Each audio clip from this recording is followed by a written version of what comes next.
I am so excited and grateful to be with someone that I've known for quite a while now, Professor Janet Smith. She's up in Michigan, so I don't get a chance to really see her that much. So it's wonderful to be on the show with her today. Janet, thank you. It's good to be here, Jack. Professor Janet Smith tries to retire, and you were just telling me that you're as busy as ever, right, Professor Smith?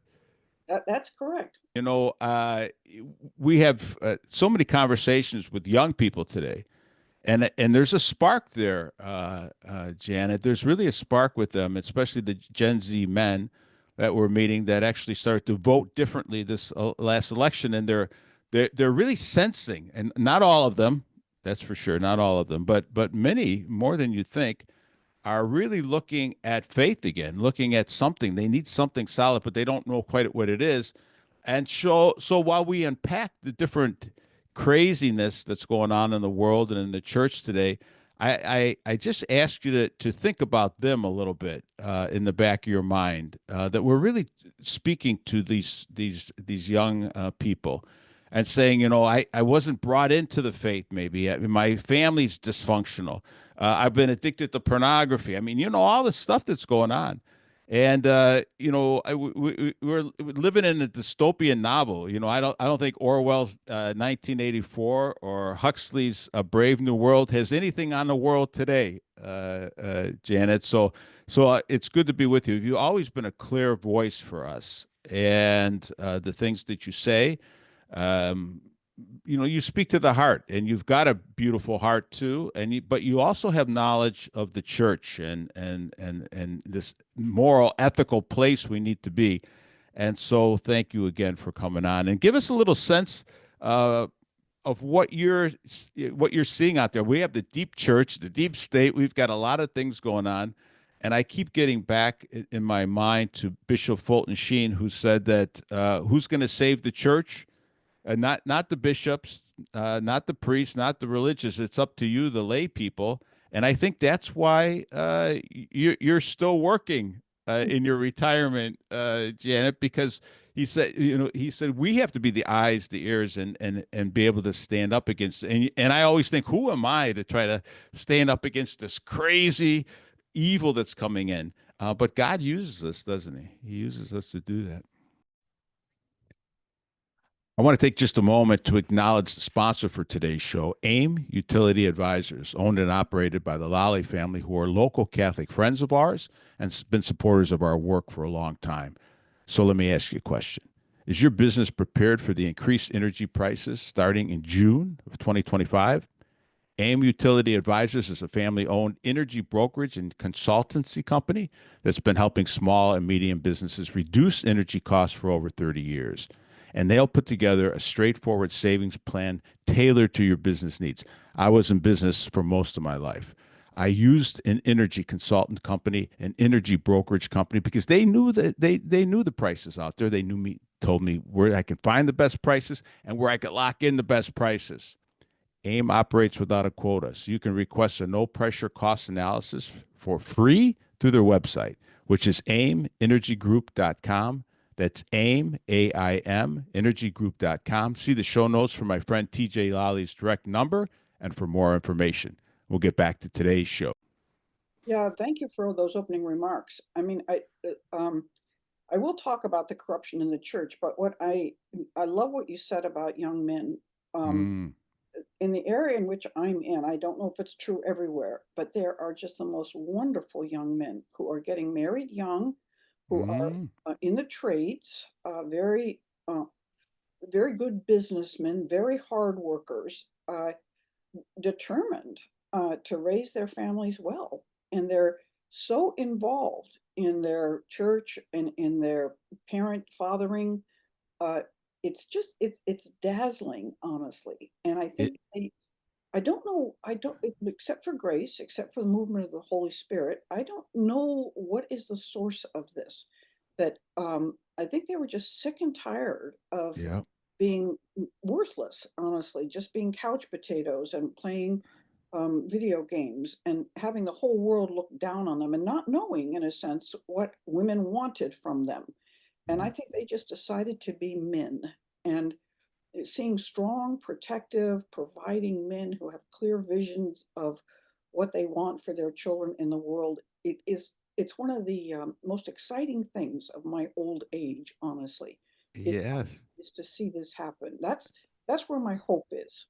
Yeah, I'm so glad you're saying that because that's exactly what at the John Paul II Renewal Center, that's exactly what we're seeing. And again, I don't know exactly how big that is, but we saw them come out in big numbers to vote for, I had a Trump hat hanging up back here and I took it down.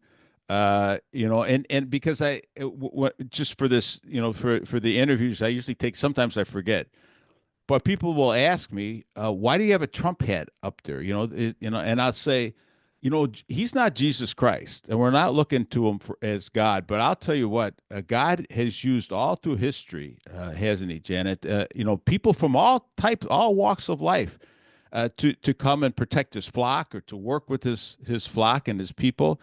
And I just see these and it relates back to these young men who saw something in him that with this fight, this manliness, this they saw that this warfare or lawfare, I should say, against him, they were sensing something's wrong, and I think every show that we try to do now, we try to give them a little sense that they're not crazy. To your point, that to be a man, to even to think about raising families today, in this world, you have to have hope.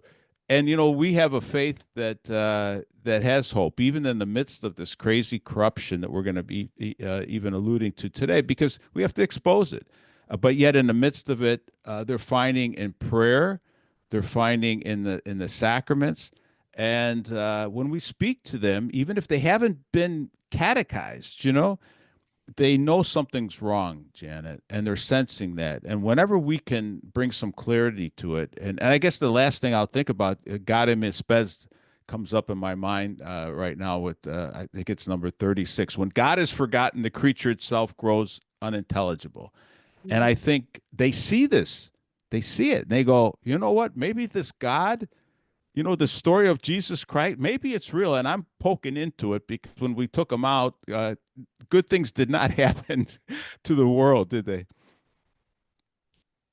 All right, and that is a huge contrast, of course. The restoration of masculinity to manhood is, as I said, one of the most glorious things I've seen. But the thing that has rocked my world in the last maybe not quite 10 years, maybe more like 7 or 8, since 2018 and the scandal of McCarrick, where Yes. in a way my world fell apart. I had Mm, um, been a devout Catholic my whole life, was prepared to do anything virtually that any bishop wanted me to do. And I certainly had seen signs of corruption and really the Lavender Mafia um, presence in the church. I did not have any idea how absolutely pervasive and dominant mm, it is. I saw mm, patches of it, but I did not know. Um, and the people that in a certain sense, break my heart the most for them are the faithful priests, are priests who are extremely masculine, love their flock, work for love their Jesus, love their flock, um, and have just been persecuted to the nth degree. And in a certain note, don't know whether they should stand up and oppose the nonsense that's coming down the line, or whether they should just throw themselves into caring for their flock. I mhm, don't, my students, that's one of the reasons actually that I retired, is that students would ask me, Professor Smith, when we get ordained, um, again, should we stand up and fight the corruption or should we just attend to our flock? I said, some of you will be called to do one and some of you will be mm, called to do the other. I said, mhm. you need to just pray and pray and pray. And if God tells you to stand up and get your head chopped off, that's what you do. If God Yeah. tells you to focus on your flock, that's what you do. Um, but I am, I am, I've been looking into this deeply now since 2018, associating with people who were doing it much, much longer than I have. And they will tell me when I started out, you have no idea how Mhm. it is. You have no idea how bad it is. And I would say that was true. And I'm not certain I know yet. Um, I, I I keep thinking, I'm not certain I've gotten to the bottom of things yet, and I'm not certain I want to. It is so dark. It is. I have days when I can barely function. When I have some sort of epiphany of Mm. connection of evil events and why this is happening and how it's connected to that. And even high churchmen, bishops I thought I could trust and I thought were good, I find out they're not as bad as at all. They're on the dark side. That is what rocks my world. Um, and it's just crushing to me that I can't trust them, and it's crushing to me that I have trusted them. I mean, why? In a certain sense, I'm glad I couldn't see it because I am not a cynical person. I am not a person that I tell people I've had a kind of Pollyannish um, upbringing and outlook, and I don't look for darkness, but and I have to be really just plunge right into it in order to acknowledge that it exists. What you're saying is so important and on so many levels, Jan, and I'll expand that now because I mean we could stay right there and that would be enough. But I do this presentation called Stolen Innocence, and Mm, it's for anybody. It's we do a lot of them in churches, but a lot of them just in communities, and it talks about what's happening when you rob the innocence of children now in our school systems, when you obliterate their moral imaginations, when you expose them to all the sexuality. So you see it on the secular side, right, the worldly side, and unfortunately we see it at the same time in the church. And this battle, you only have to scratch the surface of the church or of the secular world and the government, and you find all this evil and corruption. And the same thing with me. I'm so glad you said that because some days you want to bury your head. I want to get up, after even presenting this stolen innocence to people, and it's going to take us as the laity to really back up those good people. We see it. The reason I bring it up is because just like you said with the priests, the good priests that are coming into the church, and there's a lot of them, young ones, not in mass numbers like we need yet, but they're good. They're well formed in general, the ones that I'm meeting. But we also have to stand up for those children, in the same way that are going through the school systems, and to try to wake up parents, Professor Smith, and to wake up enough laity in the church to stand for those good priests, to fortify them with our own prayers and our own voices is very very important. I never felt like this much before that we're really getting called to stand in the breach, like Bishop Sheen said. That scripture, I wish you were hot or cold, but because you're lukewarm, I'll spew you out, from the book of Revelations. And of course, what's Jesus saying? Look, if you're lukewarm, you won't stand up because they don't know, Professor Smith. Too many people don't know their faith strong enough. So when they hear all this stuff, they're either getting pushed out of the church, right, or become even more apathetic, or disgusted. And yet we have these young men standing up. So I think you and I and everybody else, when you stand up, you give hope to those young people. Otherwise, who's going to give them that hope? We have to, because a lot of times they haven't been brought up in a church or not on a regular basis. And so we become those voices that say, don't, your heart is right. There's a reason for all of this corruption.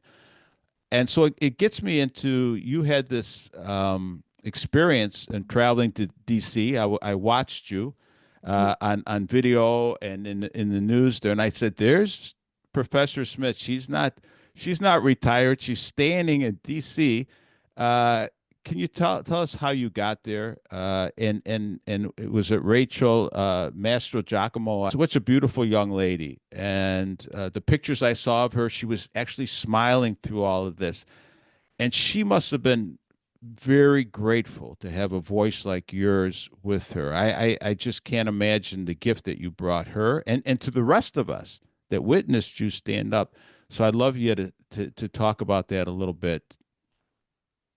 Oh yeah, it was an extraordinary experience. I had never met Rachel, until that time, though I've worked with her for about Mm, 5 years or so and gotten to know her very well. But I thought she was this small, petite, fragile little person, and she's a mm, goddess. I don't know how tall she is, but I'm short and she's tall.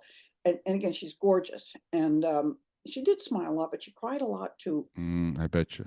It was very, she smiled a lot because something good was happening, and good people were surrounding her.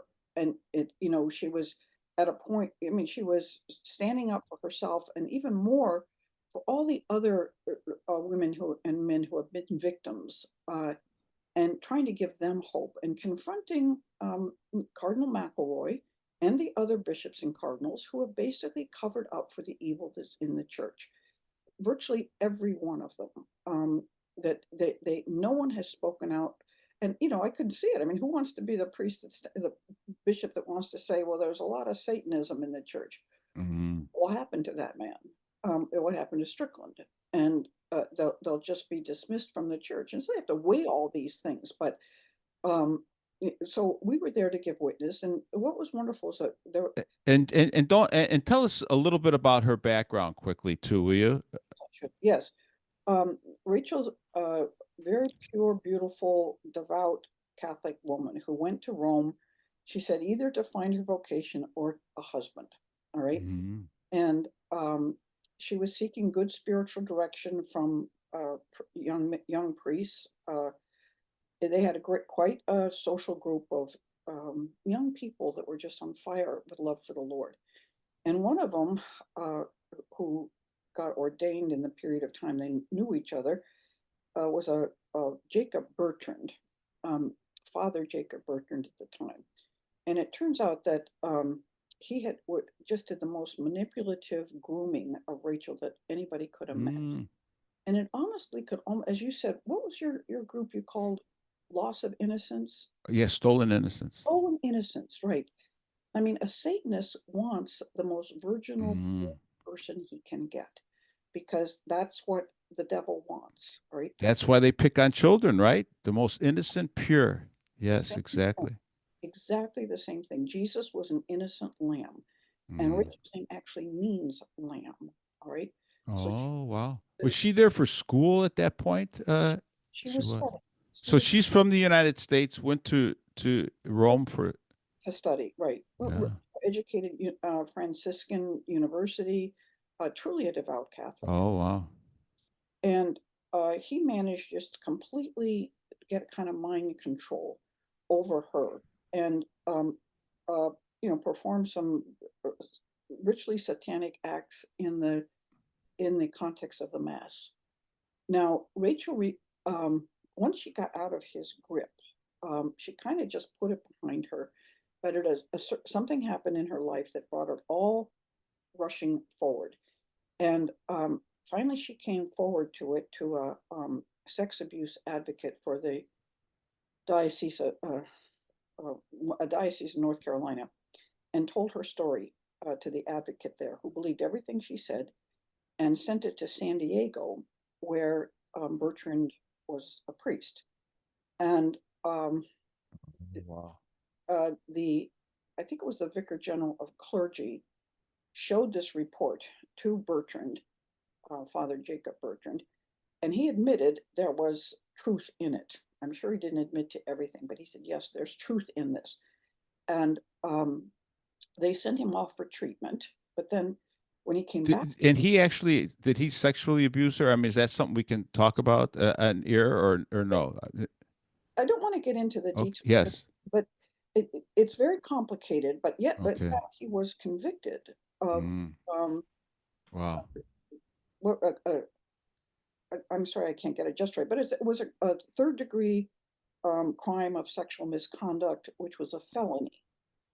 In the state of Minnesota, because that's where it happened, he actually performed these ritual satanic rites in her family home. All right. Wow. And once again, she reported it to the church. He was sent for treatment, which he falsified to his congregation. He said there'd been a fire in the rectory, and for some reason he had post traumatic stress syndrome. So he went off for treatment, And when they came back, of all things, they placed him in a new appointment in a new parish. When Rachel heard out this, I mean, she couldn't believe it. She thought they told her he had been taken care of, and she thought that meant he'd been laicized naturally for what it was claimed that he did. Well, they didn't. They put him back in, and McElroy then was installed, and he permitted Bertrand to remain in his new assignment. And when Rachel found that out, she decided to file criminal charges against him, right? And that's when McElroy suspended his faculties. And then Bertrand actually confessed. He confessed to the crimes that he was charged with and found guilty by the court. And the judge actually wanted to throw the book at him, which would have been somewhere around 15 years in prison. And this is the Minnesota court in Minnesota. It was going on in Minnesota. And again, unfortunately, a number of Rachel's friends were very confused about what was going on. I mean, this Bertrand was a master manipulator, and she was told that some of their mutual friends were going to testify against her when his sentencing was being decided. And she decided she just couldn't, she regrets this now, but she says at the time she couldn't facing her friends who believed that she was consensual in her behavior with Bertrand.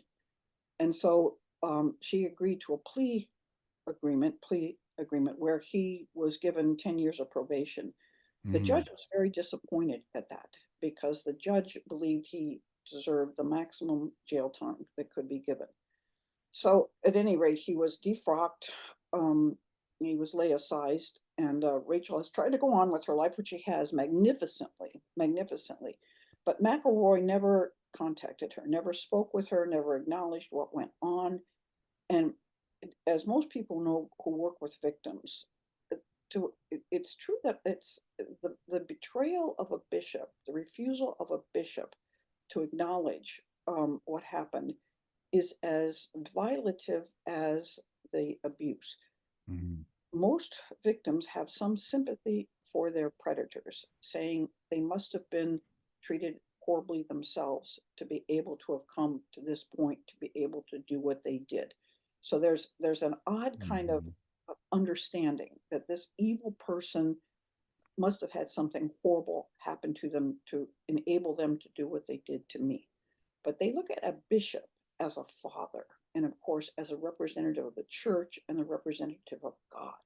And if that person won't say, I can't believe what happened to you, we'll do everything we can to work with you and give you whatever solace we can, but ignores you, and in fact protects the predator, puts a Satanist back into a parish and doesn't tell the new parish why he went for treatment. It wasn't because of a fire in the rectory. It was because he abused a young woman. It's a complete betrayal of the trust of all those parishioners. Who is this new priest? They have no idea. He could do the same thing to their daughters. Yeah. And so victims generally come forward not on behalf of themselves, but in behalf of anybody else who might be violated by this predator. That's what she's been trying to do. And she believes that there may be some other young men that were ordained virtually at the same time that Bertrand was, who are still out there who are under his influence. And so she wants a full investigation into this whole thing. And of course, she was incredibly disturbed when McElroy was elevated to be a cardinal by Rome. And then he's put in Washington, D.C. And then there's all these newspaper articles and not media say, oh, well, he's someone who has a special heart for victims. Oh, he is particularly concerned to clean up the church. And you want to say, no, he's one of the primary problems. And it wasn't only Rachel. I mean, a huge other story is that, I mean, he's certainly covered up for many, but the huge one was McCarrick, that an unbelievably wonderful man named Richard Sipe, who was at one time a priest, but because his whole order was permeated with homosexuality. And he left the priesthood, and became a psychologist and worked a great deal both with priests who were predators and with victims. And he went to McElroy, right? He went to McElroy with all this documentation. It wouldn't handled up in a court necessarily, but it was, in counseling. He talked to these men, and he can't disclose all the details, but he said he knew 12 priests and seminarians who had been abused by McCarrick. Now, I don't know, I hope your audience knows who he is, but he was a cardinal considered to be one of the worst predators in the history of the church. Would take seminarians to his beach house in New Jersey, where there were only uh, 4 beds for guests and a bed for himself, but he had 5 seminarians. So one of the seminarians would have to share the bed with McCarrick. He Mm. also abused underage to minor young men. One was a family friend from the time, James Grine. Um, did it for years, abused this young man. And so Sype went with all this information to McElroy, and McElroy was completely indifferent to it. He said he wanted, he didn't have all the documentation he needed. And I'm like, well, what the church understands is that when it's reported, the one to whom it's reported to has to do an investigation. He doesn't put the burden on the reporter. The burden is on himself. Mm. He has to protect the church. He has to protect his people. You can't, this is serious, and a serious accusation by a very serious man who knew what he was doing. He's not just some person in the parish that might have a beef against somebody. This was his expertise, was abuse. All right. And McElroy just ignored him. In fact, the National Catholic Reporter, um, a couple weeks ago, published an exonerating article from McElroy. Oh, well, he didn't really know, and he didn't like the way that Sype delivered the information and this. And I just recently got published in LifeSite News a refutation of that exoneration, and saying the facts are quite the contrary. Sype made it perfectly clear what had happened. I suspect that Sype already knew. I mean, not Sype, that McElroy already knew. Everybody says everybody knew what McCarrick was doing. Um, and so McElroy has a terrible record for dealing with sex abuse. His record is not one of sympathy to victims. His record is one of cover up. And even more, I think, I mean, he clearly stands for this LGBTQ Yes. agenda. He follows, almost he follows Pope Francis. I hate to say, on so many of these things where he's unclear. He's not willing to stand up for the truth. We have a lot of confusion, and so the Pope, in spite of all of this, and I have a feeling he knew what was going on. Um, Promotes them, elevates them to cardinal, and then not only elevates them to cardinal, then elevates them to Washington D.C., which is kind of a figurehead of sorts, right, in the United States for sure. And so this is even going higher than I think than McElroy. I'm afraid to say, Uh, I mean, does this go all the way up to the Vatican? You think? Oh yeah. Yeah. No, and that's the disheartening thing. Unbelievably disheartening. But I mean, McElroy was chosen because of whom he is. Yes. He is Yes. doing the bidding of his superiors. All right. And if you notice, there is absolutely, I hate to, I don't want to smear. I don't think that's what I'm doing, but the appointments are not any better than they were. They're just going to get worse and worse. All right, because the problem was we got some very bad bishops appointed. There's also Masonic influence, all sorts of things Mhm. in the church back in the 70s, 60s, 70s, and 80s.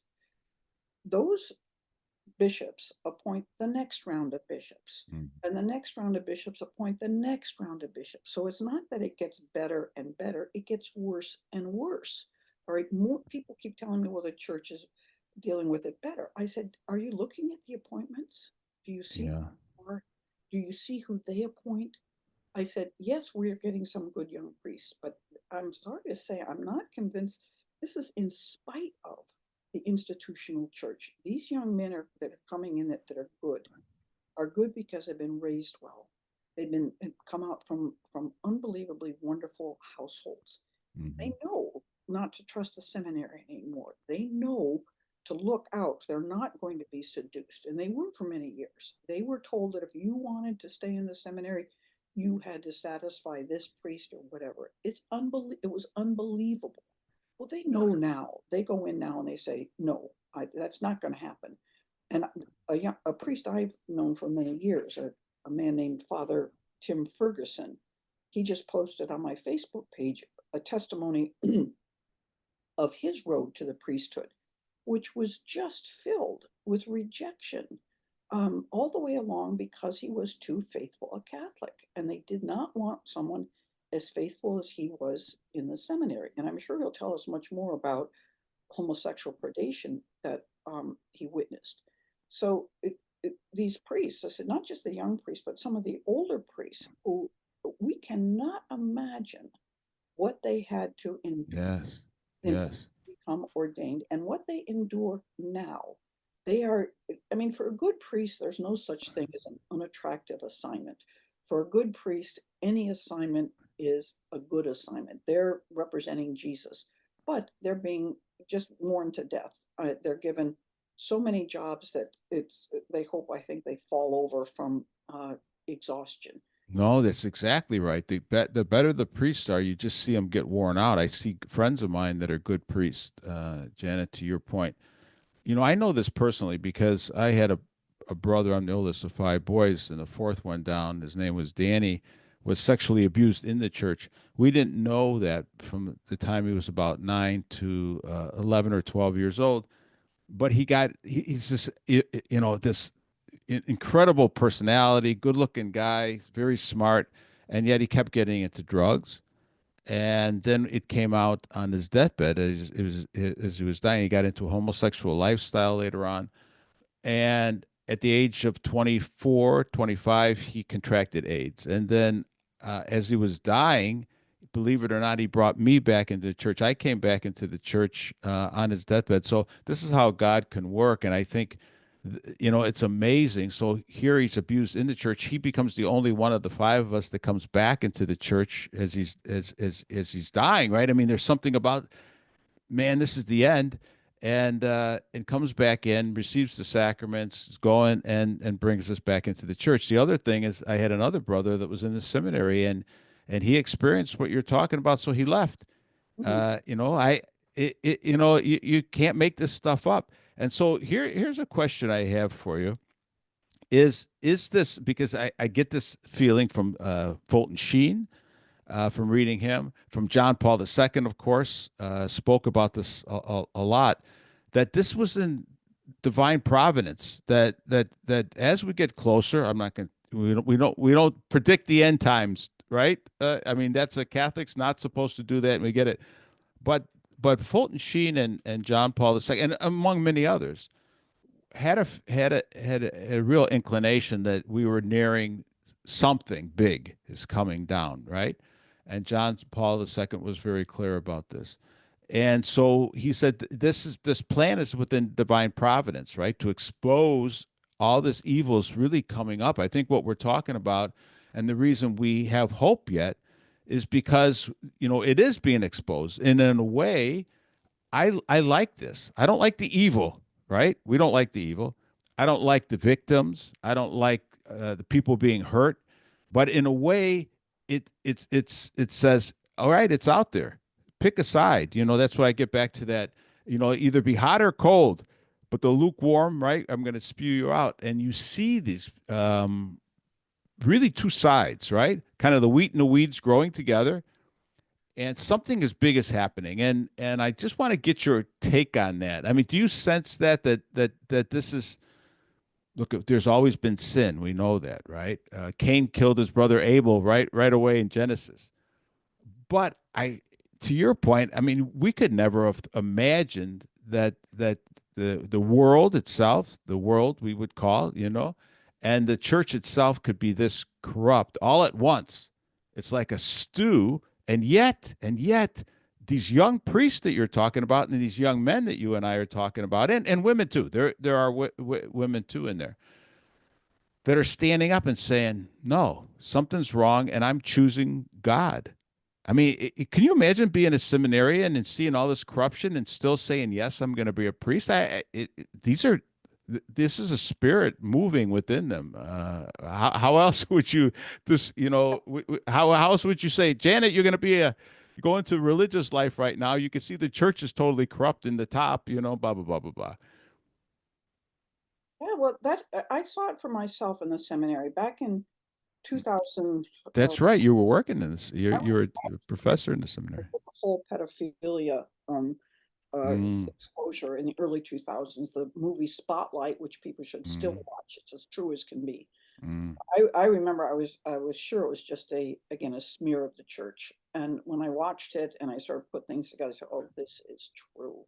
It's so true." And of course, I just thought, I mean, I don't want to say just, but I thought it was a relatively small problem with pedophilia. I did not know it was a wholesale problem with homosexuality. All right. Mm. And of course, the bishops exempted themselves from the whole reporting process. Unbelievable. Why? I mean, again, if you're innocent, you want to say, "I'm open in my books. You can see everything." All right. And so at that time when uh, the church said we can't ordain homosexuals, um, and so all of a sudden we had a whole new flock of young men.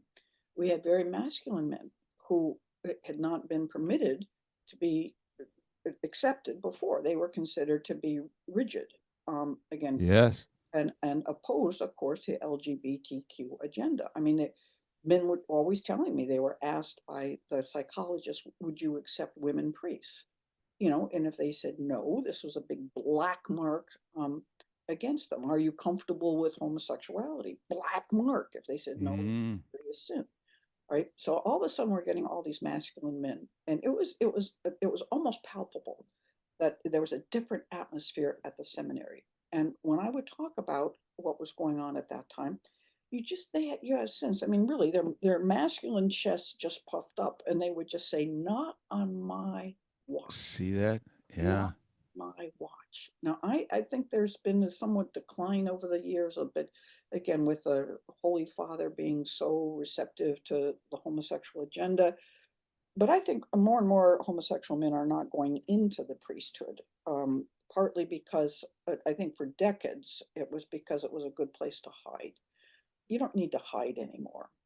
Unless you have a grandmother who would be completely scandalized by your being Mhm. homosexual, everybody seems to accept it these days. So there's nowhere, you don't need to go hide. Though some still do, and some do that. But yeah, I think it's pretty incredible what has gone on. And We are grateful for the sponsor of today's show, AIM Utility Advisors. Demand for electricity and natural gas is growing tremendously across our nation. Is your business prepared for the resulting cost increase of 15% or more in the coming years? As a local family owned energy and consultant company, AIM Utility Advisors has been helping small and medium businesses reduce energy costs for over 30 years. AIM will leverage these decades of experience with leading market analytics to produce a straightforward savings plan tailored to your business needs. AIM operates without a quota, so you can request a no pressure cost analysis for free through their website, which is aimenergygroup.com. That's AIM as in AIM, energygroup.com. See all the information in the show notes. Back to the show. you say that change is coming. I mean, the Holy Spirit is always going to work, it seems to me, in totally unexpected and weird ways. All right. Yeah. So, and most everybody I know, we want to say, "How can we change it? What can we do? How can we bring things about?" And I've been saying, we can't. We just can't. It's such a huge problem. I mean, really, most of us simply have to attend to our daily duties, all right, and become deeper and deeper in our faith and pray more and more that evil will be beaten down and good will be promoted. I think for myself, I've had to retool my whole outlook on life. I mean, I used to think the devil was just an annoyance, Mm-hmm. annoyance. as opposed to the St. Michael prayer is so important. He is prowling about the world, seeking the realm of souls. And I think God has taken the veil and let us see that cosmic battle that is happening that Yes, down yes, into the state yes, and into the church. And it's huge. And any of us who think, oh, the devil is just an annoyance, we're idiots. I was an idiot. yeah, Okay. yeah, So I think, and okay, you look at what Elon Musk is doing. You mentioned Trump. And yes. I know too many people who know nothing about what Elon Musk and Trump are really doing. They watch mainstream media and they just think they're horrible men who are greedy and just looking out for themselves and their wealthy buddies. Honestly, I don't A danger to democracy, a right? to democracy. And there are, As this whole pyramid scheme is coming in from yeah, an economic, a finance standpoint, the corruption, we have the deep church and the deep state, Janet, right? And this thing is crumbling in, and we're going to protest against Doge and against Trump for trying to turn this thing around, just like Raymond Cardinal Raymond Burke, Bishop Strickland, and others were taking out, and these voices, and so you saw them try to take out Trump. That's why I'll put this Trump hat on once in a while, and again, for people that maybe tuned in for the first time, I don't think Trump is Jesus Christ, but I don't think I know I know I could say I know that God is using him in some good ways too. Look at this. This is a mess out there, but he brought good people in, and I think that's where you see this inspiration from young men. And if we have some good leaders in the diocese, right, some good shepherds, you'll see it too. I know the FBI numbers have gone up now that we have a new FBI director. That young men are starting to look for that. More young men are joining the armed forces today because we're getting some of the leaders in there that were wearing dresses back to get them out and put guys in with that wear the uniform as men. And so they're inspired. And so that's what, as we start to wind down on time, Janet, speak to those young men a little bit, because what's funny? You and I did one. I don't know if you remember this. We did one a long time ago, and we ended up talking about dating. And here you and I are talking about dating for young people.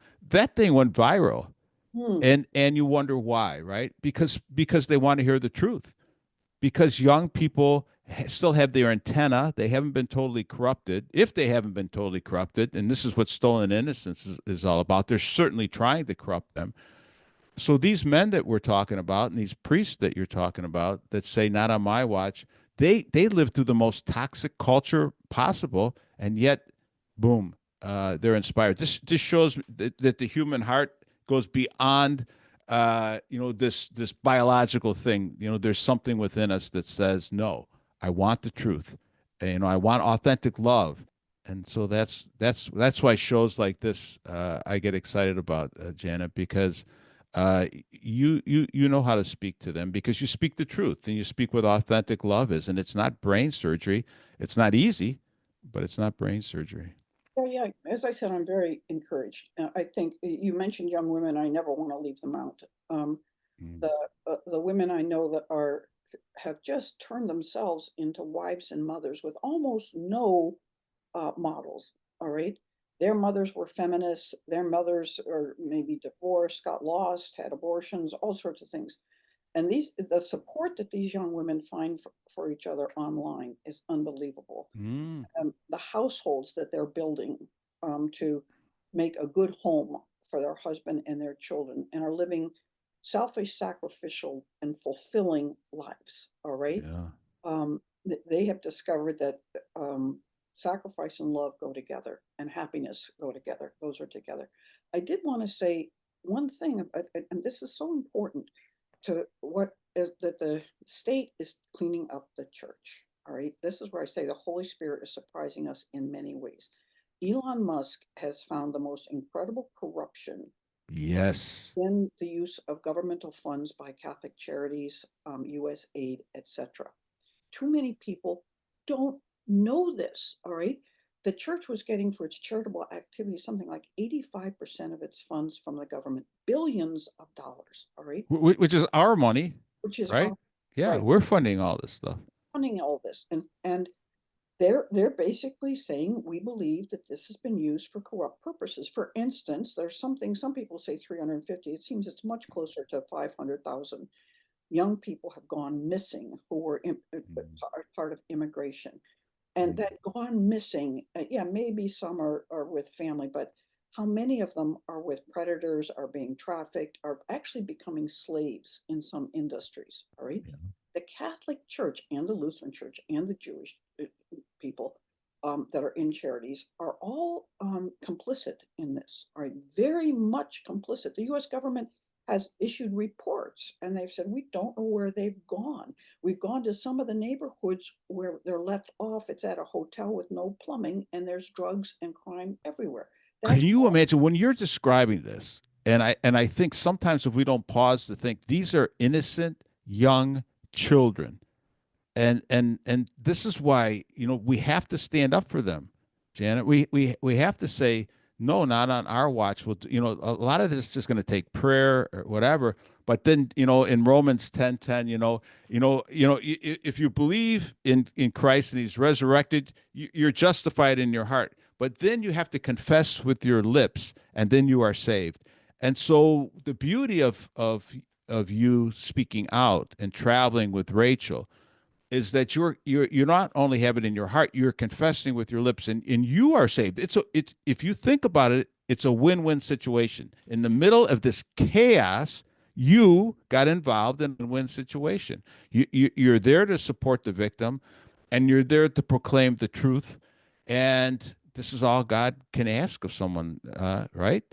I hope. I mean, I do feel that I'm doing God's will, and it is incredibly enriching, of course, for that reason. But let me just pull this out just a little Yes. more. I know we're getting close to the time, but if you were accused of misusing billions of dollars and of Mm. not taking care of the children that are entrusted to your care, if you were accused of that, what would your response be? Yeah. Right. In your books, you would say, of course, I haven't misused these monies. Come and look. I'll show you where every penny has gone. All right. I'll show you. We've done these full interviews with children. We've gotten the medical and psychological care that they needed. We've made certain that they've been placed with trustworthy, good human beings. We would open our books. What has the U.S. Bishops' Conference done? Mm. It said, Yeah. first it said, trust us. Then it went to the law, the courts, to say they owe us this money, they have to give it to us. Now they said, we don't want your money anymore. No. Well, I'm sorry. I don't think there's a better way to flash guilty, guilty, guilty. I mean, if I'm innocent, I open up the books, show you where the kids are. Um, and I say, you've enabled us to do so much good. I'm going to do everything I can to show you that I'm trustworthy so that we can continue to provide this incredibly important service for people who are very desperately needy. You're not hearing that. You're not. So again, just to break open your point for somebody that's trying to follow here and says, "Well, I never heard that before." Then the bishops, the USCCB, actually went, filed in federal court. I think they sued actually the government for that money back.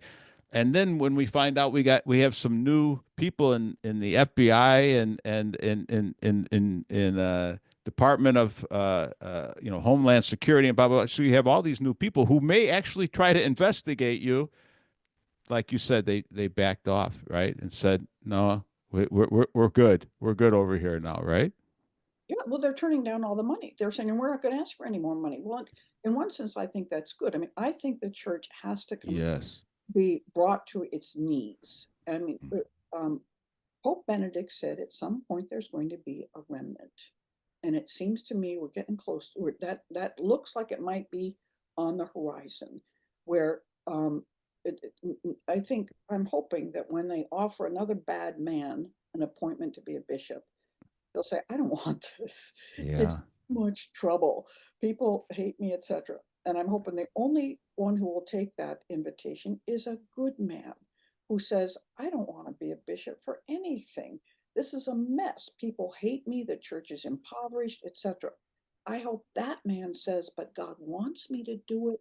And if God wants me to do it, I'm going to do it. I Yeah. it's I'm hoping that it'll come to a point where a bad man will not accept the appointment because it's fraught with so many difficulties. And a good man says it's because it's fraught with difficulties that I'll take the position and I will do God's will. Yeah.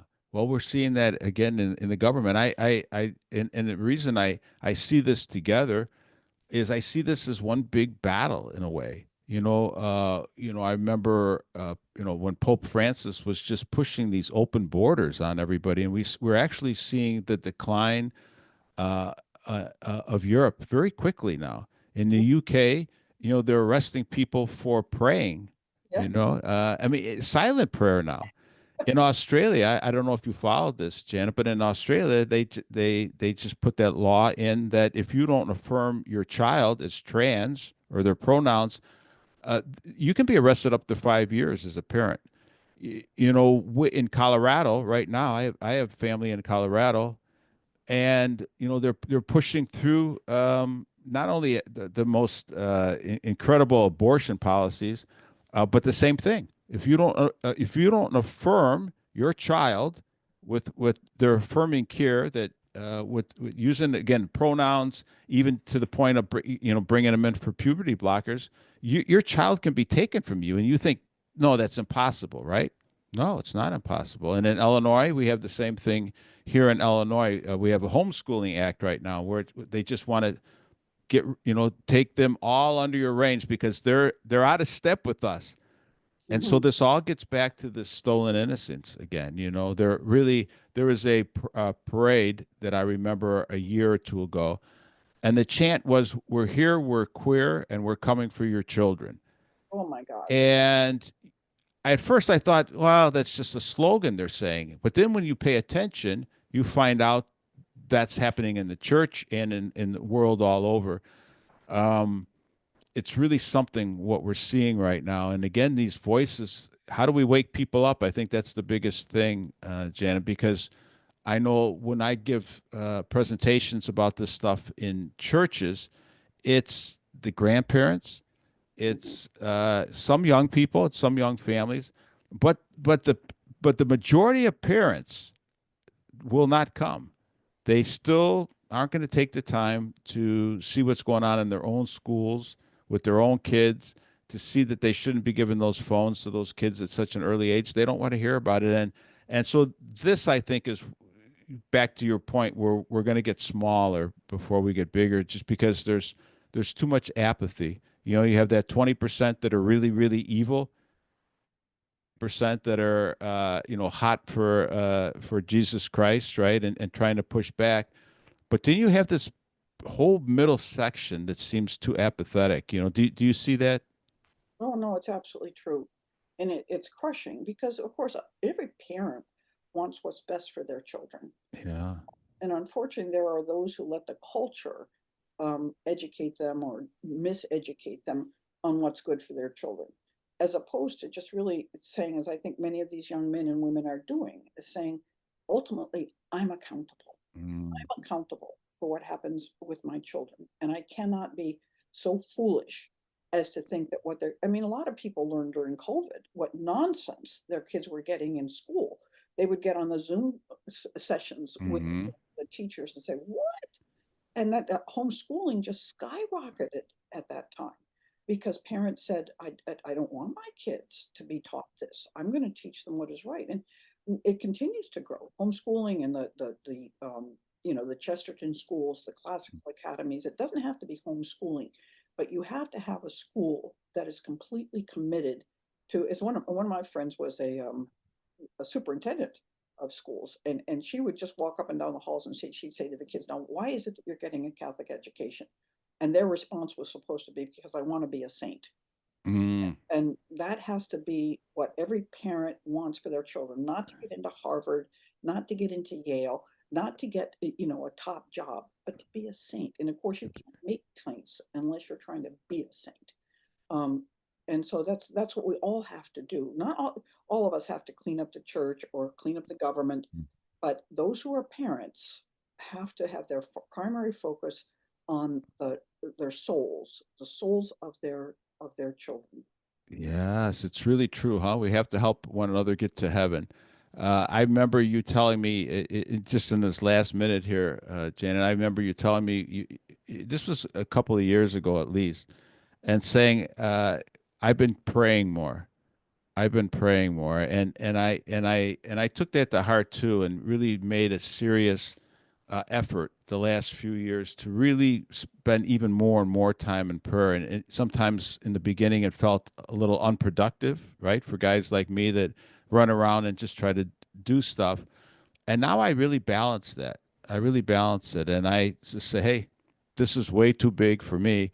And I'm tired of feeling like I'm beat up. So I just, boom. You know what I tell Janet? What I tell young men? We have this. See the Claymore sword behind me? Yeah, yeah, There's a Claymore sword. So this is William Wallace's sword, this two-fisted sword. So we have an apostolate within our apostolate for young men called Claymore Militus Christi, Soldiers for Christ. And it's in the spiritual formation. So we help them through a number of different. It's a way to disciple young men, you know.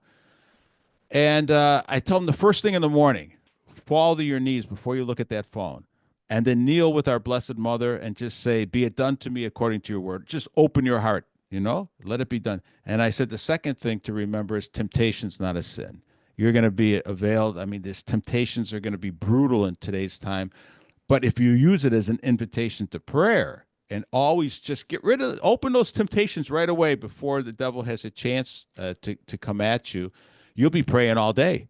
If you use temptation as a prayer in today's pornographic, crazy world, you'll be praying all day and just keep opening that up, right? And then finally get up off your knees and love the next person you see. You yeah, yeah. know, whether it's a friend, a spouse, or the gas station clerk down the street, become that person of love. And in those small things, and of course we go on from there, but that's just a quick thing in the morning, right? Boom, boom, before you do anything else. And it's powerful, when because what it does is I'm opening my temptations up to grace and experiencing the reality, over time. And sometimes it happens fairly quickly, but they feel empowered by that reality of grace, that reality of the power of God of Jesus Christ on that cross, right? And that's huh? I love what you're saying, and it seems to me. I mean, I do believe it's true that men absolutely love to mentor boys. They love, Mm, all right. Men love to try to make men out of boys, and yes, it's not yes. not that hard, Nope. right? Men are boys are unbelievably beautifully malleable, and you to the good. But what they need is a very masculine man who Yeah. helps them find their way. And this idea that temptations, I would look upon temptations again as an enemy soldier who's coming after you.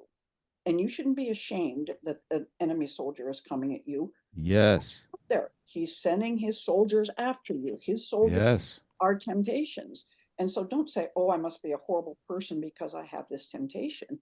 Instead, you say, I'm on the right side of things. I have to defeat this enemy. Yeah. Yeah, otherwise, he'll get me. So I'm going to defeat him, but not to think that I'm fighting against myself. I'm fighting against a whole battalion that the devil is sending my way. And as you say, the more you fight it, the stronger you get. And hopefully there will be fewer the pettier temptations will disappear. Sometimes bigger temptations come.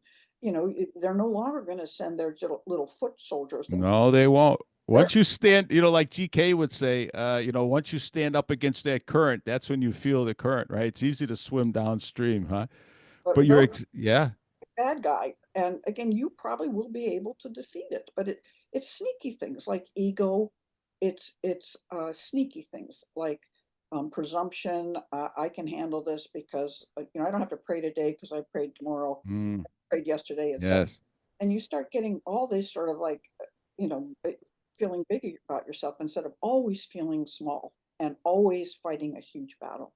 yes, yes, yes, and it's liberating, It's liberating. because as soon as I start to push those temptations down and pretend I could defeat them by myself, Yeah, they got really bad. But as yeah, soon as I started to open them up to grace, you go, oh yeah, there's power from that cross. You know, Jesus didn't come for sin management, did he, Janet? He came with power. That's And that's the way you experience it. Well, God bless you. Thank you so much. And you mentioned before we came on air that you were trying to finish a book or two. yeah. Just one or two quick words on is that coming along? Are you actually getting somewhere, or is it just starting, or is it still here yet? And you, I might have to, if I write an autobiography, it might be, and it will never become complete because the title would be A Life of Unfinished Projects. I'm sure. yeah, yes, Got about yes. 3 or 4 books, about 80% done. Oh, 80%. 80%, Wow. 20% can really be a Yes, it can. challenge. And so I'm trying to discipline myself that I have to spend at least so many hours a day on that, and everything else has to just take a back seat. And then I get to it, I don't ignore it. But to say this is the primary thing, at least I think, I mean, I believe that God has shown me that He doesn't expect me to expend all my energies on that. He does want me to do it, but He wants me to do these other things as well. And He wants me to learn somehow how to prioritize things. That's my Yes. challenge, is get the right. I mean, who could say that fighting that anything is more important than fighting child trafficking? But and why could I possibly think that getting this one word and concept in Thomas Aquinas is like really important compared to that? And I would say I can't prioritize that. God has to do it for me. Mm, If we can't all do the most important thing. The most important thing is what we're supposed to be doing. That's the most important yes. to us. Um, Yes. and sometimes we have to give up things we think are important because God has to convince us that maybe something is the thing we're supposed to be doing. So balancing that is a real challenge for me. Yes, yes, yes. Well, where can people? You're still writing, and you're I know I see your published articles. Where can people go to read those? I do have a website, janetsmith.org, and most of my stuff is up there. But my mother used to say, if I want to hear from Janet, I have to read the letter to the editor section of the paper. Oh, She I love that. Will you post some of that stuff too online when you're there? So it should all be on my it's a website. good place to start. Is your website, right? Type in my name, but type in Janet Smith, sex abuse. I hate to put those things together, but yeah, Yes. you'll find some stuff. Yeah, you will. Hey, God bless you, Janet. You're such a gift to all of us, and we really appreciate you taking the time to be on the show. And keep up the good work. We're going to need all these voices in this smaller church, right? Well, thanks for having me on. God bless you. Hey, thanks everyone. Thanks for joining us today. Talk to you again soon. Bye bye.